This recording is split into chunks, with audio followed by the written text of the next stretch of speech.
All right, talking Wyoming area basketball. Anthony Macario with us, coach. I know you're excited coming into the season. Say, hey, we got a group that they're going to put in a great effort. They're blue collar kind of guys. They're working hard. They're buying into the program.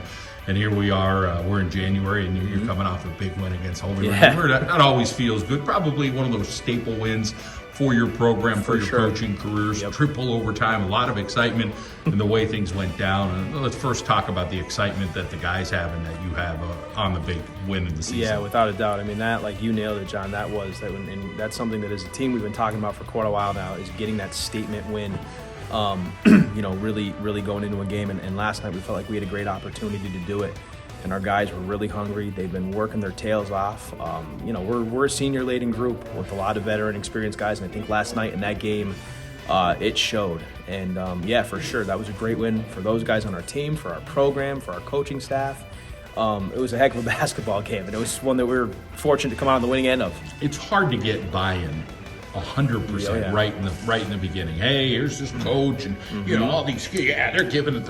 It's really hard. It takes time. There's going to be a lot of ups and downs. There's going to be times they don't trust you or whatever. That's just normal. A teacher, a parent, a coach. So talk a little bit about the process of these guys. And that's just it. I mean, when you look at Wyoming area, I mean, we're fortunate in the end of we have some tremendous athletes in our school, but for a lot of them, basketball, we're still growing it to get to this point where it's not a lot of guys' primary sport. And obviously, we're a really skilled football school.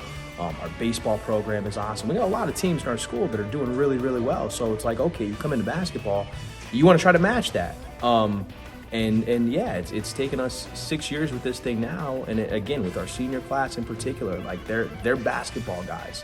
And we're continuously growing to build that. We have a lot of guys that are really buying into our program. Our program from bottom to the top is in a really good spot right now, and we have some really, really, really good kids who are invested in it and want to continue to get this thing moving in the right direction. Yeah, I mean, you try to flip a culture and say, hey, we could be partly a basketball school. We get it. Like, listen, you got to respect football programs done well for 40 years. It's done a tremendous job. And, all the different things there, Wyoming area, and state champion wrestlers and stuff like that. But to get these guys, it's going to take a group. And as you're saying, these seniors are showing the way, like, hey, we could do this. So you're hoping that that'll have the effect on some of the other classmen? Without a doubt. And we do. We have a lot of multi-sport athletes in our school, too. And I think that's the other important thing is that, myself and the other coaches really try and stress, which student athletes in general, the more you play, the more each sport benefits you in a different way. And it's starting to pay dividends for us, which is nice. And you got to be a realist. I mean, some coaches, they get heck bent on, listen, I'm going to turn this thing. We're going to be a basketball school. You got to be a little bit of everything. You got to, say, hey, go play some football. Go do track and field. Without a doubt. One of the greatest things that Wyoming area does is they let kids do multiple sports at one time, if they choose to. I think that's fantastic. I love it. Absolutely. And again, it pays off, and you can see it. We have guys on our team, a strong majority of them, in the fall, they play football, they play soccer. In the spring, they play baseball, they run track. They're involved in a lot of different things, and it makes for a really well-rounded student athlete. It's a really cool thing to be part of. Talk about the leadership out of these guys. Who are the leaders on this Wyoming area squad? Oh, man. You know what? Fortunately, too, we have a lot.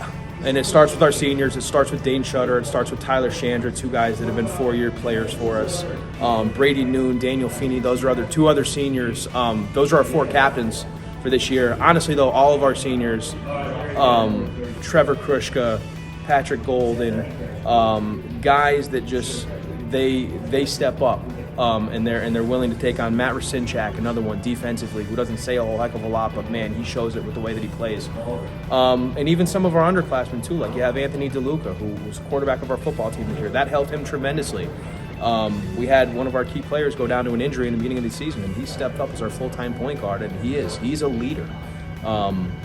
So it's awesome to see. We have a lot of guys that really step up to the plate in terms of being vocal, which is something that we challenge them on a lot, because in the midst of a game, like you take the one that we played in last night, for instance, you got to communicate, you got to talk on the floor, you have to make sure that everybody's on the same page. And fortunately, our guys are really starting to take that more and more seriously and understanding the benefits of it when they do it. So we do. We have guys that they step up for sure. And the difference in a game where you go to triple overtime overtime against a program like Redeemer. Yeah. What was the difference for you guys last night? Was it the belief? Was it the mentality, the hard work? What? I think that was it, honestly. Like we never at any point, and all credit to some of the games that we played in over the summertime. We had a really successful summer. I thought we played a ton of games this year between summer leagues and team camps and stuff like that, and we were in a lot of really close games that we fortunately were able to come out on top of. And I think our guys are learning how to win. And that certainly helped. And again, like our practices are really competitive. We put our guys in competitive situations all the time. So in a game like last night, it showed because at any point in the game, we're down 10 with 6 minutes to go.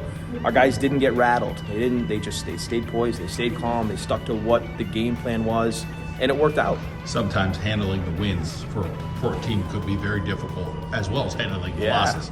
So now here you are, you guys get that signature win or whatever you want to call it. You feel like your guys are still going to keep the foot on the gas and find a way to come down from cloud nine? Like, listen, there's still work to do. Yep. I mean, that's one of the main things that we talked about last night and today at practice was that the win, winning a game against, like, when it comes to Wetmore Valley Conference Division II, Holy Redeemer, they set the bar. And it's been that way for a lot of years now.